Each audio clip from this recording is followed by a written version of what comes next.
Sa pacing lang. New movement for my body. And welcome to the obstacle race, Marvin. Pacing lang tayo. I'm trying to get the feel of every course. And then next time, progressive overload. Welcome to the OCR, Marvin. Pinyag. Ang tagal kong hindi nagkaroon ng paltos. Yung paltos bata. So I have 3 broken hands. Ngayon, tapos ng ating araw. Hindi natin natackle lahat ng course. Nagawa natin yung balance beam, yung lambaras, tapos yung parang deadlift dun sa likod. Doon ako bumabad para masulit natin punta rito, para yung output natin sulit yung exercise.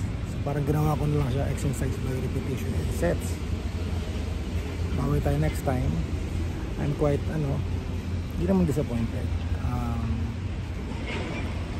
Hinayang konti kasi kung wala tong blisters, hindi nangyari yung blisters, baka masubukan pa natin yung ibang courses.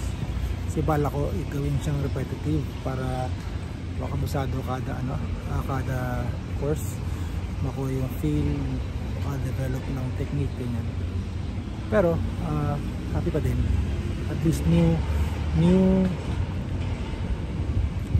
activity, new movement. Meron tayong bagong outlet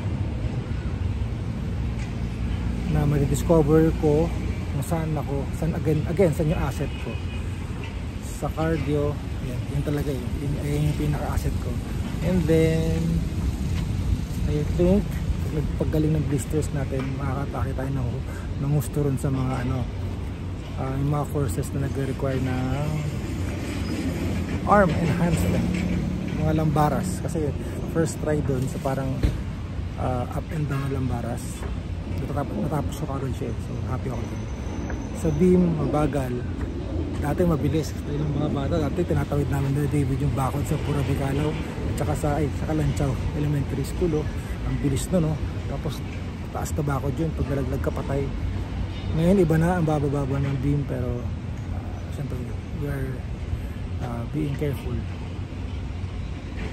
And dun sa parang malalaking wood na hurdle, sinubukan din natin yun. Today wala naman, hindi naman nasayang. It's very fun. Nagawa ko naman yung ensayo ko. Originally ang plano is yung laps ko na assault dun sa bridge, at tapos ko siya sulit, properly. And then ito bonus na lang, parang to cap out the day. And who knows, maybe in the future sa December daw may competition, baka tayo sumali.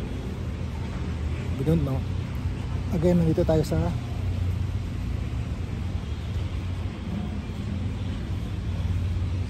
likod ng area ng Robinson's Island. For the registration, punta na lang kayo dito sa kanila. Ayan. Sarap dito, malilim, mahangin, maraming puno. Sarap din mag-ride kung mahilig kayo mag-bike. Ito, exercise. Magaling muna tayo ng blisters sa kamay. Ng paltos. Ay, ito yung sa paltos. Yung kapaltos pala yung malamang. Gamutin muna natin siya, pakapal. Then, so ngayon, sa muli, see you all again sa next video natin. God bless you all.